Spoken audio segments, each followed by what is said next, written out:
আসসালামু আলাইকুম, সবাই কেমন আছেন? আজকে আপনাদের সাথে আমার গার্ডেনের বর্তমান অবস্থা শেয়ার করব।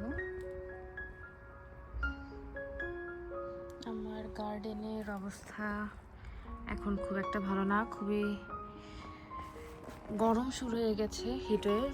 এই জন্য দেখতেই পাচ্ছেন এখানে যে লাল শাক লাগিয়েছিলাম, লাল শাকের কালার ডিসকালার হয়ে গেছে।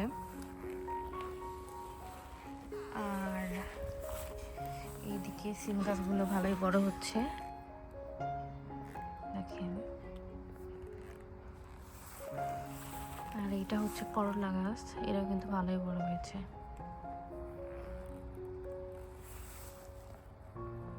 এই দিকের করলা গাছটাও বেশ বড় হয়ে গেছে। আর এই যে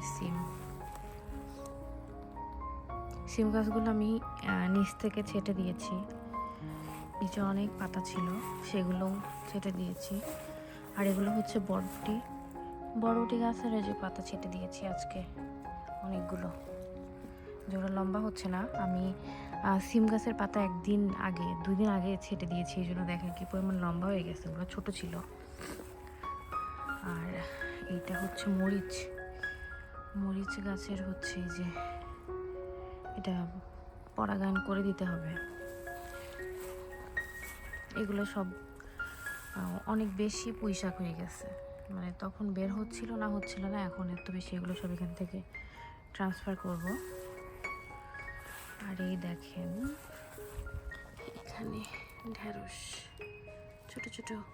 আমাদের এই ঢেঁড়সটা কিন্তু মানে ফুল দেখি নাই, মানে একদম ছোট থেকেই ওর এই ঢেঁড়স, যেটাও দেখেন, মানে এটা আমার হঠাৎ করে কয়েকদিন আজকে মনে হয়েছে যে আরে আমাদের ঢেঁড়স গাছে তো ফুল হয় না। আর এইখানে এই ফুল গাছটা লাগিয়েছি, কিন্তু এখন আর ভালো লাগছে না যে এইখানেই থাকবে কি না, মনে হচ্ছে ওইদিকে ফেন্সিংয়ের সাথে থাকলে ভালো হতো। এইখানে দেখেন আমার গোলাপ ফুল গাছের ফুল নিচে তো পড়েছেই, আর ফুটেছে কত।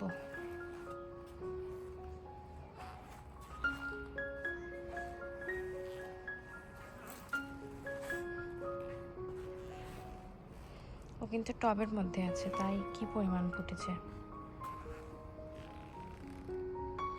সবগুলো ফুল অনেক সুন্দর, এখানে দেখেন কতগুলো, আর একদিন পরে সবগুলো ফুটবে। অনেক বেশি রোদ তো, এই জন্য দেখেন ফুলের কি হয়ে গেছে। আর এটা তো কসমস।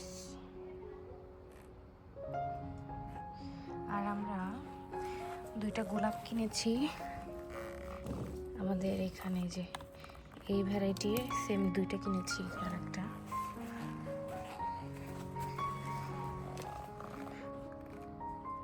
কিনেছি।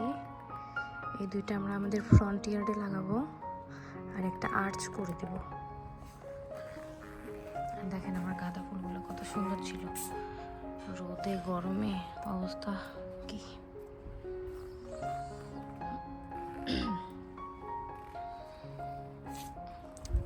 আর এদিকে দেখেন জুকিনি একটা হয়েছে, বাট জুকিনি পরাগায়ন করানোর মতো কোনো ফুল নেই। আর এইদিকে লাউ গাছগুলো এদিকে আমরা ওয়ানজি কাটিং করে দিয়েছি, দেখেন আগা নাই কিন্তু।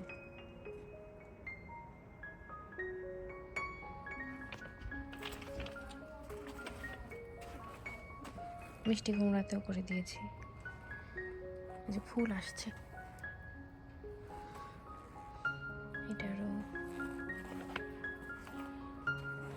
এগুলো বড় হয়ে গেছে, এই জন্য অঞ্জি কাটিং করে দিয়েছি একদম উপর থেকে। আর বাকিগুলো ছোটই আছে, এগুলো সুন্দর বড় হয়েছে। ওগুলো বড়ই ছিল, কিন্তু আমি পাতা অনেকগুলো কেটে দিয়েছি, এই জন্য একদম ছোট ছোট।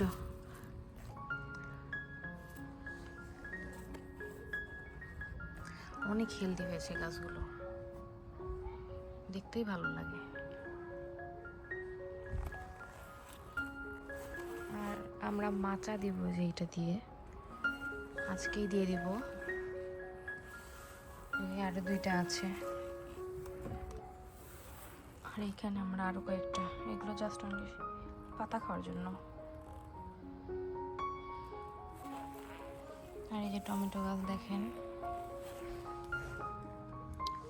এইখানে কি মোটা মোটা হয়েছে টমেটো গাছ, এরকম টমেটো ধরছেও। আমি এখন আপনাদের একটা পরাগায়নের মেথড দেখাবো, যেভাবে আমরা পরাগায়ন করি। এই যে এই ব্রাশটা এইভাবে অন করে এখানে ধরি, দেখতে পাচ্ছেন কিনা জানি না, ও কিন্তু ওর ভেতর থেকে যে দেখা যাচ্ছে না হয়তো,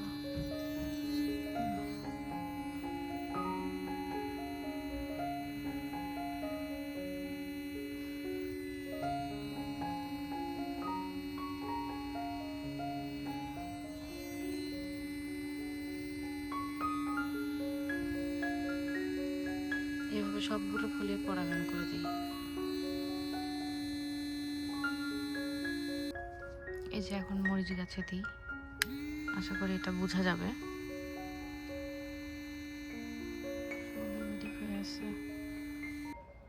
আর এখন এখান থেকে সব লাল শাক, সবুজ শাক, ডাঁটা শাক, সব শাক এখান থেকে তুলে ফেলবো। ফেলে এইখানে হচ্ছে পুঁই শাক লাগিয়ে দিব, কারণ এখন অনেক রোদ, দেখতে পাচ্ছেন রোদে গাছের পাতা পুড়ে যাচ্ছে আর কালারও নষ্ট হয়ে যাচ্ছে, এর থেকে তুলে ফেলাটা বেটার।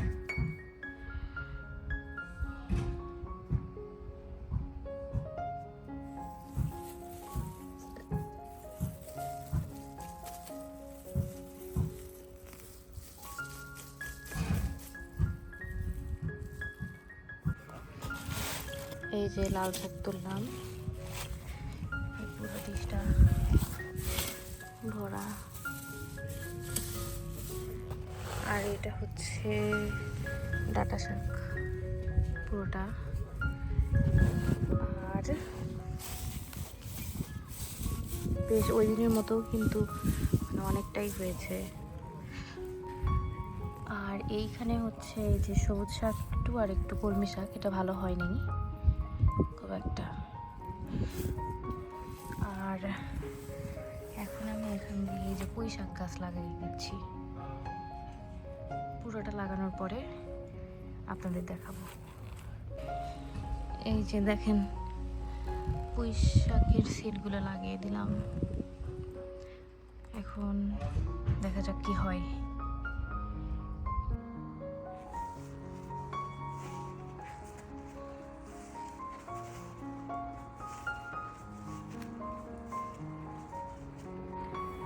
আর আমরা আমাদের একটু মাচা দেওয়ার কাজ করছিলাম, এই যে এভাবে দিয়েছি কোনো মতো, কালকে আবার পুরোটা শেষ করব, এতটা শেষ করেছি, উপর দিয়ে দেওয়া এখনো বাকি আছে, কি দিব সেটাই ভাবছি, জাস্ট কয়েকটা বাঁশের কুঞ্চি দিয়ে করেছি। তো আর ঘাসও কেটেছি, আর এই জায়গাটা আমার ওই পিঙ্ক কালারের যে গোলাপটা আছে সেটা এইখানে লাগাবো, ওইখান থেকে তুলে। ঘাসও কেটেছি আজকে। তো আজকের মতো এতটুকুই, আগামীতে আবার দেখা হবে। আল্লাহ হাফেজ।